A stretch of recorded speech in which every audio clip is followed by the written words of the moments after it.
Hello, મારી ચેનલમાં તમારું સ્વાગત છે। આજે બનાવીશું નોર્થ ઇન્ડિયાના ખૂબ જ ફેમસ રાજમા ચાવલની રેસીપી। તો ચલો રેસીપી શરૂ કરીએ। રેસીપી પસંદ આવે તો વિડીયોને લાઇક અને ચેનલને સબસ્ક્રાઇબ કરવાનું ના ભૂલતા। તો રાજમા ચાવલ બનાવવા માટે મેં અહીં 1 કપ રાજમા લીધા છે। રાજમા છે એ 2 થી 3 ટાઈપના આવતા હોય છે। અહીં મેં એકદમ ડાર્ક બ્રાઉન કલરના આવે છે અને થોડી મોટી સાઇઝનો છે લીધા છે। અને સાથે જ અહીં 1 કપ જેટલા બાસમતી ચોખા લીધા છે, જેને આપણે 1 કપ પાણી નાખીને પલાળવા માટે રાખી દઈશું અને સાઈડમાં રાખી દેવાના છે। હવે આ રાજમાને આપણે એકદમ ઉકળતા ગરમ પાણીમાં પલાળવાના છે। તમારી પાસે ટાઈમ હોય તો તમે એને આખી રાત માટે પલાળી શકો, પણ હું અત્યારે રાજમાને 1 કલાક માટે ગરમ પાણીમાં પલાળી રહી છું। તો ગેસ બંધ કરી દઈશું, ત્યારબાદ ઢાંકણ ઢાંકીને એને સાઈડમાં રાખી દઈશું અને 1 કલાક પછી ચેક કરીશું। તો 1 કલાક થઈ ગઈ છે। હવે જે આપણે રાજમા પલાળી દીધા એકદમ સોફ્ટ થઈ ગયા છે અને એની સાથે જ મેં ચોખા પણ 1 કલાક માટે રાખી દીધા હતા, નહીંતર તમે ચોખાને 15 થી 20 મિનિટ માટે પલાળો તો પણ ચાલે। હવે આપણે આ ચોખાનું પાણી છે કાઢી લેવાનું છે અને જે આપણે રાજમા પલાળ્યા હતા એ પણ જોઈ લઈએ। તો તમે જોઈ શકો છો રાજમા પલાળ્યા હતા એની સાઇઝ કરતાં ડબલ થઈ ગયા છે, તો સારા એવા પલળી ગયા છે। હવે આપણે આ રાજમાને પ્રેશર કુક કરવા માટે સૌપ્રથમ આ પાણી છે કાઢી લેશું અને સાથે સાથે જે ચોખાનું પાણી છે એને પણ કાઢી લેવાનું છે અને ત્યારબાદ આપણે કુકર લેશું અને કુકરમાં રાજમાને એડ કરી ત્યારબાદ પાણી નાખવાનું છે। તો રાજમાને જ્યારે પણ તમે પ્રેશર કુક કરો ત્યારે પાણી નાખવાની એક રીત છે, જેમ કે રાજમા જેટલા લીધા છે એના કરતાં 1 વેટ જેટલું ઉપર પાણી લેવાનું, જેનાથી રાજમા છે એ પરફેક્ટ પ્રેશર કુક થશે। જો તમે વધારે પાણી એડ કરશો તો રાજમા છે ભાંગી જશે। હવે આપણે આમાં અડધી ચમચી જેટલું મીઠું નાખી અને ઢાંકણ બંધ કરી અને પહેલી સીટી છે હાઈ ગેસની ફ્લેમ પર અને ત્યારબાદ બીજી 2 સીટી છે મીડિયમ ગેસની ફ્લેમ કરીશું। ટોટલ 3 સીટી કરવાની છે અને ત્યારબાદ કુકરને એકદમ ઠંડુ કરી લેવાનું। હવે એની સાથે જ આપણે રાઈસ બનાવી લઈએ। તો એની માટે મેં એક મોટા તપેલામાં 3 થી 4 કપ જેટલું પાણી ગરમ કરવા રાખી દીધું હતું અને પાણી એકદમ ઉકળી જાય એટલે જે આપણે બાસમતી ચોખા પલાળીને રાખ્યા હતા એને ઉમેરી દઈશું। હવે આ સાઈડમાં ચડતા રહેશે અને એની સાથે જ આપણે જે પ્રેશર કુક કરવા માટે રાજમા રાખ્યા હતા એ કુકર એકદમ ઠંડુ થઈ ગયું છે તે ચેક કરીએ। તો આપણા રાજમા છે સરસ રીતે પ્રેશર કુક થઈ ગયા છે, એકદમ ગરમ છે। થોડા ઠંડા થાય એટલે તમે હાથમાં લઈને ચેક કરી શકો છો। અહીં તમે જોઈ શકો છો રાજમા છે ભાંગ્યા નથી અને હાથમાં લઈને જુઓ તો એકદમ મેશી થઈ ગયા છે। તો બસ આપણા રાજમા તૈયાર છે અને એની સાથે જે આપણે સ્ટીમ કરવા માટે રાઈસ રાખ્યા હતા એ પણ સ્ટીમ થઈને તૈયાર છે। તો ગેસ બંધ કરી દઈશું અને એકદમ મોટી કાણાવાળી ચાળણી હોય એમાં કાઢી લેવાના છે। મોટાભાગે રાજમા સાથે આવા સ્ટીમ રાઈસ જ સર્વ થતા હોય છે।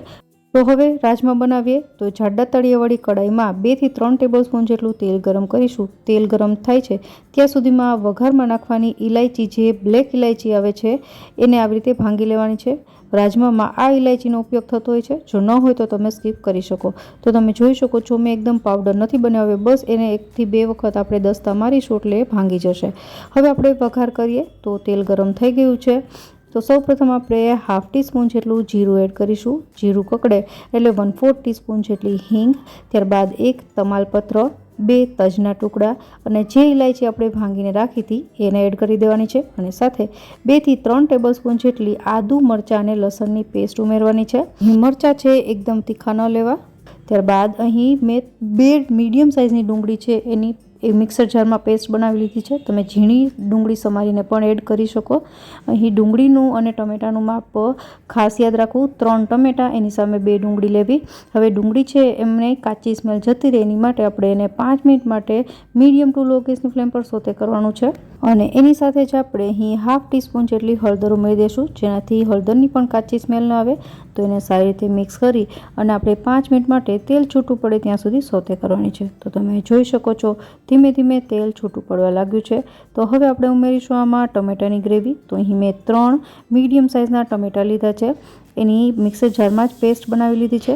નોર્થ ઇન્ડિયામાં જે રાજમા ચાવલ બને છે એની કન્સિસ્ટન્સી તમે જોઈ હશે કે જે રાઈસ હારે ખવાતા હોય તો થોડી લિક્વિડ હોય છે, તો એ લિક્વિડ કન્સિસ્ટન્સી ટમેટા અને ડુંગળીના પરફેક્ટ માપ સાથે જ આવે છે। હવે આપણે મસાલા કરીએ। તો 1 ટીસ્પૂન જેટલો ધાણા જીરું પાવડર, 1 ટીસ્પૂન જેટલું લાલ કશ્મીરી મરચું, ½ ટીસ્પૂન જેટલો ગરમ મસાલો અને અહીં ગ્રેવીના ભાગનું મીઠું એડ કરીશું। આપણે રાજમામાં બોઇલ કરતી વખતે ઉમેર્યું જ છે અને ત્યારબાદ ½ ટીસ્પૂન જેટલો જીરાનો પાવડર અને આ બધી જ વસ્તુને આપણે મિક્સ કરી અને તેલ છૂટું પડે ત્યાં સુધી પકવવાની છે, જેનાથી મસાલા અને ટમેટા ડુંગળીની જે ગ્રેવી બનાવી છે એનો સ્વાદ એકબીજા સાથે સરસ રીતે મિક્સ થઈ જાય।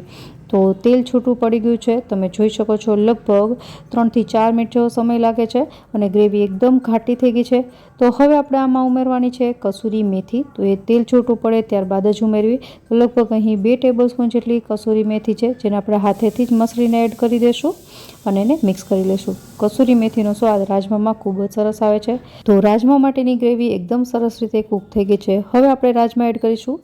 તો રાજમા એડ કરતી વખતે જે આપણે પાણી છે બાફવામાં રાખ્યું હોય એ પણ એડ કરી દેવું, એને કાઢી ન નાખવું અને આ પાણી સહિત જ આપણે એડ કરીને સારી રીતે મિક્સ કરી લેશું।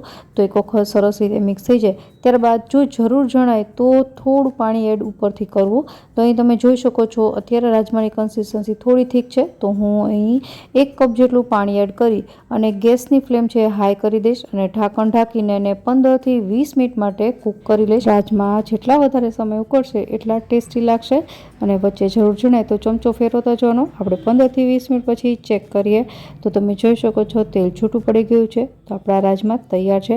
હું તમને ચમચાની મદદથી કન્સિસ્ટન્સી પણ બતાવી દઉં તો આ ટાઈપની કન્સિસ્ટન્સી આવવી જોઈએ। હવે સૌથી છેલ્લે આપણે ફ્રેશ કોથમીરના પાન છે અને ઝીણા સમારી લીધા છે એ ઉમેરી દઈશું અને મિક્સ કરીને ગેસ બંધ કરી દઈશું। તો આપણા નોર્થ ઇન્ડિયાના ખૂબ જ ફેમસ રાજમા ચાવલ છે તૈયાર છે, જે એકદમ કમ્પ્લીટ ડીશ છે। આશા રાખું રેસીપી જરૂરથી પસંદ આવી હશે। ફરી મળીએ નવી રેસીપી સાથે, ત્યાં સુધી બાય બાય।